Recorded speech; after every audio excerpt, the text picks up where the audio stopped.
नमस्कार, सत श्री अकाल, आदाब। एक बार फिर आप तमाम लोगों का स्वागत है आपके अपने चैनल DK गुड व्लॉग में। तो अभी हम आए हुए हैं करण मंदिर। आज का जो आपको दिखाने वाले हैं, आज करण मंदिर में आपको दिखाने वाला हूं। ये बोर्ड जो लगा हुआ है ना, ये देख लो, करण मंदिर एरो बना हुआ है, यानी कि इधर से चलना। इधर थोड़ा दिखा दीजिएगा। सामने जो आप देख रहे हैं ना, वो करण मंदिर है। तो आज मैं आपको करण मंदिर के दर्शन कराने वाला हूँ। और बहुत अलग अलग ऐसी 2-3 चीज़ें हैं जो यहाँ पे सुनने को आपको नहीं मिलेगी, बिल्कुल, है ना। तो करण मंदिर के ऊपर एक कलश था अब से काफ़ी टाइम पहले। उसके बारे में बहुत सारी बात है कि चोरी हो गया था या प्रतिभा पाटिल जी उसको उतार के ले गई थी। तो बहुत सारी चीज़ें मैं आपको बताऊंगा, है ना। तो आओ चलते हैं करण मंदिर। बंद करो। तो ये रास्ता जाता है करण मंदिर को ना। अभी हम चल रहे हैं इस रास्ते पे और आगे करण मंदिर है। मुश्किल से 50 मीटर का ये डिस्टेंस है रोड से। अंदर रोड से आपको दिख जाएगा मंदिर। तो ये करण मंदिर है और ये रास्ता है। तो चल रहे हैं, बने रहे आप व्लॉग में। करण मंदिर में हम एंटर कर चुके हैं। ये मंदिर प्रांगण है। तो मैं आपको दिखाऊंगा बारी बारी से क्या क्या चीज़ें हैं और कितनी पौराणिक चीज़ें हैं। और भी मंदिर हैं यहाँ पे, जो है ना, बजरंग बली जी का भी मंदिर है। और ये अम्मा जी यहाँ पर खड़ी हैं। अम्मा जी यहाँ पर रहती हैं, मतलब ना। तो मंदिर की देख रेख में ये परिवार यहीं पर रहता है। तो आओ अंदर दिखाते हैं क्या क्या है अंदर। और ये देखिए, ये बजरंग बली जी का मंदिर है और बहुत अच्छा बना हुआ है। बहुत अच्छा माहौल है यहाँ का। और मैं आगे आपको दिखाता हूँ और भी बहुत सारी चीज़ें। और ये देखिए, ये पूरा हनुमान चालीसा यहाँ पे लिखा हुआ है इस बोर्ड पर। और अंदर एक बहुत बड़ा पीतल का शिवलिंग है। इसके आसपास जो है पीतल की का आवरण है और शिवलिंग के ऊपर नाग देवता भी विराजमान है। और आ जाइए आगे, मैं आपको सामने से दिखा देता हूँ। ये देखिए कितना बड़ा शिवलिंग है और पूरा पीतल का आवरण है इसके पास। यहाँ पे आरती होती है, पूजा अर्चना होती है। और एक प्रतिमा आगे है, उनको भी मैं दिखाना चाहूँगा। तो चलते हैं। ये जो प्रतिमा है ये किसी देवी की है। मैं देखता हूँ ज़रा, अगर पता चले तो। बहुत खूबसूरत प्रतिमा है। लोग यहाँ पर आते रहते हैं अपनी मन्नत लेकर के पूजा पाठ करने के लिए। ये शेरावाली माता जी हैं। तो बहुत खूबसूरत मंदिर। और एक चीज़ आप यहाँ पर नोटिस कर रहे होंगे कि शांति कितनी है ना। बहुत शांति है। और अपने मन की शांति के लिए लोगों को आना भी चाहिए ऐसी जगहों पर। यहाँ पे मन की शांति मिलती है और बहुत अच्छा माहौल यहाँ का रहता है। मन को शांत करने के लिए ना, इससे अच्छी चीज़ कुछ हो नहीं सकती। मंदिर, मस्जिद, गुरुद्वारा, देखो, मानने वाले के लिए सब कुछ है, ना मानने वाले के लिए कुछ भी नहीं है। तो यहाँ पर आकर के अगर हम 15-20 मिनट बैठते हैं, अपने सारे दुखों को दूर करते हुए, सारी टेंशनों को छोड़ते हुए अगर यहाँ के बैठते हैं, तो मन को एक अजीब शांति का अनुभव होता है। तो ये होना चाहिए, ठीक है। तो और चीज़ें मैं आपको दिखाता हूँ। इधर से रास्ता है और देखते हैं और क्या क्या चीज़ें हैं यहाँ पर। ये परिवार जो यहाँ पर रहते हैं, ये उनका क्वार्टर है। और एक ये प्रतिमा है, भैरव जी की प्रतिमा है ये। जय हो। तो आ जाइए और दिखाते हैं आगे और क्या चीज़ है। ठीक है, आ जाओ, आगे आ जाओ। ठीक है। तो ये अम्मा जी हैं और ये यहाँ मंदिर प्रांगण में सेवा करती हैं। तो इस मंदिर का पूरा देख रेख, मतलब ये करती हैं बेचारी, साफ़ सफाई करती हैं और अपना यहीं पे जो है रहती हैं। अम्मा, और कौन कौन रहता है यहाँ पे? पंडित जी रहे। कौन से पंडित जी गए हैं वो? क्या नाम क्या पंडित जी का? शंकरदेव महाराज। शंकरदेव महाराज जी हैं पंडित जी यहाँ पे। तो यहाँ पे वो रहते हैं, हाँ, रहते हैं, है ना। आप भी यहीं रहते हो? हाँ। साफ सफाई वगैरह करते हो हाँ। मंदिर की। तो ये अम्मा जी यहीं पे रहती हैं। लोग आते हैं, थोड़ा बहुत दान दक्षिणा इनको देते भी हैं। और इनका यही इस तरह से चलता है काम, है ना। और देना भी चाहिए। ये लोग यहाँ पे साफ़ सफाई रखते हैं, देख रेख करते हैं। तो सारी जिम्मेदारी मतलब ये उठाते हैं इस मंदिर की, ठीक है जी। तो और चीज़ भी है आसपास, दिखाते हैं और क्या है। आइए चलते हैं। तो ये करण मंदिर है जहाँ पे आज हम आए थे। इसके बारे में एक और चीज़ कही जाती है, मैं चाहूँगा एक बार फोकस करें ऊपर कलश पे। जहाँ ऊपर कलश लगा हुआ है ना, उस पर फोकस करो। तो उसमें क्या है कि एक बार प्रतिभा पाटिल जी यहाँ आई थी, ऐसा सुनने में आता है कि ये जो कलश है ना ऊपर, ये स्वर्ण धातु से भी एक अलग धातु होती है जो सोने से भी कई गुना महंगी होती है। ठीक है, 24 कैरेट गोल्ड भी उसके सामने कुछ भी नहीं है। तो इतनी महंगी वो धातु थी, तो इसको किसी वजह से कहा तो ये जाता है कि उसी टाइम सरकार के द्वारा ये इस पे से काट करके उतार लिया गया था। लेकिन सच्चाई क्या है ये तो अभी किसी को पूरी तरह से पता नहीं है। लेकिन हाँ, अभी जो दूसरा लगा दिया ये पीतल का कलश है। पहले एक ऐसी धातु का कलश था कि जो पौराणिक थी, मतलब महाभारत कालीन के टाइम की, जो सोने से भी कई गुना ज़्यादा महंगी थी। तो ये पूरा मंदिर प्रांगण था, ये हमने आपको दिखाया। और अब हम आपको लेकर के चलते हैं, जस्ट बगल में है करण घाट, जहाँ पर लोग आते हैं जिनकी मृत्यु हो जाती है, जिनका शरीर पूरा हो जाता है, वो इस करण घाट में उनका अंतिम संस्कार करने के लिए उनके परिजन और लोग उनको लेकर के आते हैं। तो अभी अभी हम वहाँ से देख करके आए थे, वहाँ पे एक चिता अभी जल रही है। तो वहाँ पे जा कर के भी मैं आपको बहुत सारी चीज़ें बताऊंगा और दिखाऊंगा, क्योंकि दुनिया की कड़वी सच्चाई है, प्रत्येक व्यक्ति को एक दिन वहाँ जाना है। तो हमें उसके बारे में भी थोड़ा सा ना अपने अंदर महसूस करना चाहिए कि आखिरकार ज़िंदगी क्या है, ज़िंदगी किस चीज़ का नाम है। एक दिन सबको यहीं आना है, एक दिन सबकी ज़िंदगी समाप्त हो जाएगी और ये सिलसिला चलता रहेगा, लोग आते रहेंगे जाते रहेंगे। तो बहुत बहुत शुक्रिया, बने रहें। आगे दिखाता हूँ मैं आपको करण घाट यानी कि शमशान घाट के दर्शन कराता हूँ। बहुत बहुत घाट यानी कि शमशान घाट, अंतिम पड़ाव जिसे बोलते हैं। हर इंसान का अंतिम पड़ाव, अंतिम मंजिल, लास्ट मंजिल यही है, करण घाट, शमशान घाट। इसको अलग अलग नामों से लोग जानते हैं, मुक्ति द्वार है, मुक्ति स्थान है। तो आइए दिखाते हैं आपको। तो साथियों, ये हम पहुंच गए हैं मुक्ति द्वार, जो शमशान घाट है।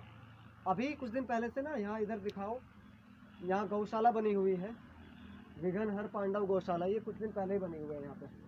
तो बहुत सारी गाय माता हैं पीछे, आप देख रहे हैं। तो ये गौशाला अभी बनी है, ये जस्ट शमशान घाट की दीवार के दूसरे ओर बनी हुई है। आओ अंदर चलते हैं, दिखाते हैं आपको और भी कुछ। अब हम एंटर कर चुके हैं शमशान घाट में। मैं आपको एक चीज़ और दिखाता हूँ जो काफ़ी प्रचलित है अपने इतिहास में ना, भारतीय इतिहास में काफ़ी प्रचलित है वो चीज़ें। ये आप देख रहे हैं, ये है हरिश्चंद्र और उनकी पत्नी तारावती और उनका एक पुत्र। ये उस तरह का दृश्य यहाँ पे दिखाया गया है प्रतिमा के द्वारा। इसके बारे में कहानी है, कहानी इसके बारे में ये है कि एक समय पे हरिश्चंद्र राजा हुआ करते थे, और कहा जाता है कि हरिश्चंद्र से ज़्यादा सच बोलने वाला व्यक्ति अभी तक इस धरती पे पैदा नहीं हुआ, ऐसी मान्यताएं हैं। तो हरिश्चंद्र जो कहते थे वो पूरा करते थे, वादा रहता था, मतलब पूरा जो जुबान से निकाल दिया वो पूरा होना ही है। तो इन्होंने सपने में, मतलब सपने में अपना राजकाज दान कर दिया था। कोई तो लोग सच में कहते हैं तो वो भी वादा नहीं करते, इन्होंने सपने में दान कर दिया था, तो वो चीज़ इन्होंने कर भी दी पूरी। तो अपना पूरा राजपाट दान कर दिया था। उसके बाद में एक ऐसा सीन भी इन्हें देखने को मिला अपनी ज़िंदगी में, जब इन्हें दूसरे के यहाँ नौकरी करनी पड़ी। एक वाल्मीकि परिवार के यहाँ, जिसका नाम था कालिया भंगी, कालिया भंगी के यहाँ ये नौकरी करते थे, जिनका नाम है हरिश्चंद्र, राजा हरिश्चंद्र। तो ये कालिया भंगी के यहाँ शमशान घाट में नौकरी करते थे। वहाँ इनसे ये कहा गया था कि कोई भी अगर आए, मृत्यु, डेड बॉडी आए, तो बिना कर लिए यानी कि बिना टैक्स लिए आपको वो जलवानी नहीं है, चाहे वो कोई भी हो। तो इन्होंने अपनी नौकरी भी इतने बेहतरीन तरीके से निभाई, इतनी सच्चाई के साथ निभाई कि जब इनके पुत्र का देहांत हुआ, अपनी पत्नी से कर लेने के लिए, है ना, तो मना कर दिया था कि बिना कर के यहाँ बॉडी जलाई नहीं जा सकती। तो इनकी पत्नी के पास पैसे नहीं थे, और पैसे नहीं थी तो कर कहाँ से दे। तो उस टाइम पे इन्होंने अपनी साड़ी का थोड़ा सा पल्ला चीरते हुए, जो चीर होता है उसको फाड़ के दे दिया था कि ये कर के रूप में आप रख लो। वो दृश्य दिखाया भी गया है कि और मेरे पास पैसा वैसा कुछ है नहीं, आप ये रख लो। तो ये वो दृश्य है ना। तब जा करके अपने पुत्र को इसने शमशान घाट में जलाया था, तारावती ने, और बिना कर लिए इसने एंट्री नहीं होने दी थी। तो ये एक ऐसी कहानी है सर, जो आज के उन लोगों के लिए भी मिसाल है जो कहते कुछ है करते कुछ है, वादा खिलाफी करते हैं, कदम कदम पर झूठ बोलते हैं। तो इससे हम सीख ले सकते हैं कि ऐसे ऐसे लोग भी हुए हमारी धरती पर जो अपने वादे के चलते बहुत कुछ बड़ा कर देते हैं, चाहे कुछ फिर उसके पास बचे या ना बचे। ठीक है, अपना पुत्र तक दाव पे लग रहा हो तो फिर भी अपने मिशन से डगमगाना नहीं था उन्हें। आइए आपको दिखाते हैं। और अंदर एक चिता और जली हुई है यहाँ पे, जो अभी कुछ लोग गए थे उस चिता को अग्नि देने के बाद यहाँ पे चले गए हैं। यहाँ पे आपको मतलब दिखाऊंगा live। काफी डेवलपमेंट हो चुका है। अब तो बहुत अच्छा हो रहा है वैसे, यहाँ पे सब कुछ बढ़िया है, टाइल्स वगैरह लगी हुई हैं, सब कुछ पक्का है। तो दिखाते हैं आपको। फाइनली दोस्तों, अब मैं जहाँ पे खड़ा हूँ ये शमशान घाट का प्रांगण है। मेरे बगल में एक चिता जल रही है, उसके बारे में मैं आपको बताऊँगा, लेकिन उससे पहले मैं आपको दिखाना चाहता हूँ जो अंतिम विश्राम स्थान होता है ना, वो ये है। इस पर थोड़ा सा फोकस करो। ये जो फाउंडेशन बना हुआ है ये अंतिम विश्राम स्थान है। जब कोई मृत शरीर यहाँ पर आता है, किसी का जनाजा आता है, तो सबसे पहले इस पर उसको लिटाया जाता है। इस पर लिटाने के बाद 5-7 मिनट यहाँ पे विश्राम कराया जाता है। ये उसका इस धरती पर लास्ट विश्राम होता है। उसके बाद चिता तैयार की जाती है, फिर उसको चिता में रखा जाता है, फिर मुखाग्नि दे दी जाती है। साथियों, इन सारी चीज़ों से हमें एक चीज़ सीखने को मिलती है। हम चाहे जितना भी कुछ कर लें, कुछ भी यहाँ तक कि दुनिया भर की दौलत अगर हम इकट्ठा भी कर लेना, तब भी हमारी ज़िंदगी में कोई चेंज नहीं आ सकता। मेरे पीछे एक चिता देख रहे हैं आप, जो किसी महिला की है या किसी पुरुष की है ये तो मैं कह नहीं सकता, क्योंकि मेरे आने से पहले ही ये चिता जल रही है। जब मैं आया था तो काफ़ी सारे लोग थे, उस टाइम पे व्लॉग बनाना मैंने सही नहीं समझा, और अब मैं आपको इस चिता के माध्यम से कुछ ना समझाना चाहता हूँ। आप इसको गहराई से समझना। एक भिखारी जिसके पास कुछ नहीं है, उसका भी यही हश्र है आखिरी में, ज़िंदगी के लास्ट में। एक करोड़पति इंसान जिसने पूरा अपने लिए साजो सामान संजो के रखा है, उसका भी यही हश्र होना है उसके लास्ट के दिनों में। मेरा भी यही होना है, तमाम लोगों का जो धरती पर है उनका यही हश्र है, और यही उनकी आखिरी जो इच्छाएं हैं ना ज़िंदगी से, वो सारी आकर के यहाँ ख़त्म हो जाती हैं। चाहे कोई इंसान कितना भी बड़ा क्यों ना हो, कितना ही धनवान क्यों ना हो, कितना ही गरीब क्यों ना हो, सबके लिए सेम प्रोसेस है ऊपर वाले का। ठीक है। करण मंदिर जो मैंने आपको दिखाया, इतने महान होने के बाद करण मंदिर जो मैंने आपको दिखाया, उन करण का थोड़ा सा इतिहास में बता दूं। करण एक वो शख्सियत थे जो इतने दानी हुए, मतलब हर रोज़ उन्हें सोना दान करते थे वो, और गरीबों को कुछ ना कुछ दान करते रहते थे। इतना बड़ा राजपाट, राजा की तरह ज़िंदगी, लेकिन लास्ट में जो हुआ ना, वो यही अंजाम उस करण का भी था जो इस धरती पर पैदा हुआ और जिसने एक तरह से पूरी दुनिया में अपना नाम किया। उनका भी यही हश्र हुआ। लास्ट में यहीं पर, इसी भूमि पर उनकी चिता को भी मुखाग्नि दी गई। कहने का मतलब ये है, अगर मैं इस चीज़ को थोड़ा सा डीपली लेके जाऊं तो वो ये है, हम छोटी छोटी बातों पर लड़ाई कर लेते हैं अपने पड़ोसियों से, रिश्तेदारों से, छोटी छोटी चीज़ों पर रूस जाते हैं, और छोटी छोटी चीज़ों पर इतने बड़े कर्म कर देते हैं, कई बार मर्डर हो जाते हैं, गोलियां चल जाती हैं, और एक दूसरे को मारने पे उतारू हो जाते हैं लोग। भाई, जिसको तुम मार रहे हो वो व्यक्ति मर जाएगा, लेकिन क्या आप जिंदा रहोगे ज़िंदगी भर? क्या आप कभी मरोगे नहीं? कभी क्या अमर हो गए आप लोग? तो आप लोग उस काम को करने से पहले थोड़ा सा अपने बारे में सोच लेना ज़रूर कि हमें भी एक दिन वही जाना है। तो इसलिए जब जाना ही है यार, तो क्यों ना अच्छे काम करके जाया जाए, क्योंकि लोग जब मरते हैं ना तो उनकी दो चीज़ें सामने जाती हैं, उनके साथ रहती हैं, उनकी अच्छाई और बुराई। जो अच्छे होते हैं उनके बारे में अच्छी बात करते हैं लोग, जो बुरे होते हैं उनके बारे में बुरी बात करते हैं लोग। कहते हैं ना ये अमर हो गया। अमर ऐसे नहीं होता कि वो मरता ही नहीं पूरी ज़िंदगी, मरते सब है, लेकिन अमर होने का एक मेन कारण ये है कि अगर कोई सामाजिक काम करता है, सामाजिक दृष्टिकोण से लोगों के भलाई का काम करता है, उसके बारे में अच्छी बात होती है, तो वो लोगों की बातों में हमेशा जीवित रहता है, अमर रहता है। इसको बोलते हैं अमर हो जाना। ठीक है। जैसे करण थे, करण ने बहुत सारी अच्छी चीज़ें करी और वो आज अमर हो गए। अमर का मतलब ये है कि वो, उनकी बातें होती हैं, उनका नाम लेते हैं, उन्हीं के नाम पर यहाँ इस शमशान घाट की नींव रखी गई, जिसका नाम रखा गया करण घाट। तो दोस्तों, ये चिता जल रही है। एक दिन सबका अंजाम यही है। एक चिता उधर जल रही थी, वो अब ठंडी पड़ चुकी है, और एक ये जल रही है। जिसकी भी है मुझे नहीं पता, लेकिन जिस किसी की भी है ना, आज से उनका दाना पानी इस धरती से ख़त्म हो गया है। उनके घर वाले 2-4 दिन तक विलाप करेंगे, रोएंगे, ठीक है, और सब कुछ फिर भूल जाएंगे। एक फ़ोटो टंगेगी घर में अच्छी सी, वो टंगी ना टंगी वो भी कोई बात नहीं, लेकिन उसके बाद सब कुछ भूल जाएंगे, सब कुछ नॉर्मल हो जाएगा। हमारे जाने से किसी को कोई फ़र्क नहीं पड़ेगा। हमें खुद की ज़िंदगी बेहतर बनानी है। हमारे जो घर में, परिवार में जो भी हमें चाहते हैं ना कि ये मैं इससे बहुत प्यार करता हूँ, कोई किसी से कोई प्यार नहीं करता है।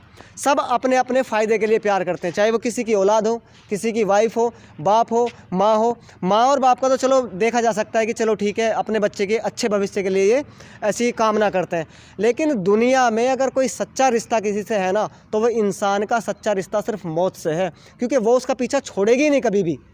उसके समय पे वो उसके साथ खड़ी रहेगी, वो आएगी ही आएगी, ठीक है, साथ वो लेकर के जाएगी। बाकी सारे जो रिश्ते हैं वो यहीं पर आकर हम बनाते हैं, यहीं पे उनको छोड़कर चले जाते हैं। तो आने का सुख नहीं, न जाने का दुख है। तो मस्त रहो, बिंदास रहो, बिना लड़ाई झगड़े के, बिना किसी द्वेष भावना के एक ऐसा कीर्तिमान स्थापित करके जाओ इस धरती पर, ताकि लोग हमें बाद तक याद रखें। अगर किसी का हम अच्छा नहीं कर सकते ना, ठीक है, नहीं कर सकते अलग बात है, लेकिन गलत करने से पहले 100 बार 1000 बार एक बार ज़रूर सोच लेना कि इसका अंजाम क्या होगा। अंजाम जो होगा वो ये होगा, आपका भी, मेरा भी, सबका। तो बहुत बहुत शुक्रिया। आज का इस व्लॉग को बताने का जो मकसद था वो ये था कि ताकि लोगों तक अवेयरनेस जाए। लोग जिस तरह से काम कर रहे हैं ना, एक दूसरे को नीचा दिखाने के लिए, एक दूसरे का लूटने के लिए, कुछ भी, मतलब एवरीथिंग, कोई कुछ फ़ायदा नहीं है भाई, कुछ नहीं हो सकता। आप थोड़ी बहुत इधर उधर की गद्दारी करके अपना जीवन थोड़ा सा सुलभ कर सकते हैं, कुछ चीज़ें खरीद सकते हैं, लेकिन उसका अंजाम जो होगा ना वो बड़ा भयानक होगा। उसको जब आप नज़दीक से देखोगे तो आपकी रूह कांप जाएगी। तो कोई भी व्यक्ति इस काम, ऐसे कृत्य करने से पहले 100 बार ज़रूर सोच ले। सबका अंजाम यही होना जो मेरे पीछे हो रहा है आज, सब इसी श्रेणी में आएंगे। तो बहुत बहुत शुक्रिया, बहुत बहुत धन्यवाद, आप लोगों ने इसको सुना, देखा। और हाँ, इस वीडियो को शेयर ज़रूर करें। दोबारा से मिलते हैं किसी और नए लॉजिक के साथ, नए टॉपिक के साथ, नई लोकेशन पे। तब तक अपना ख्याल रखें। जय हिंद, जय भारत।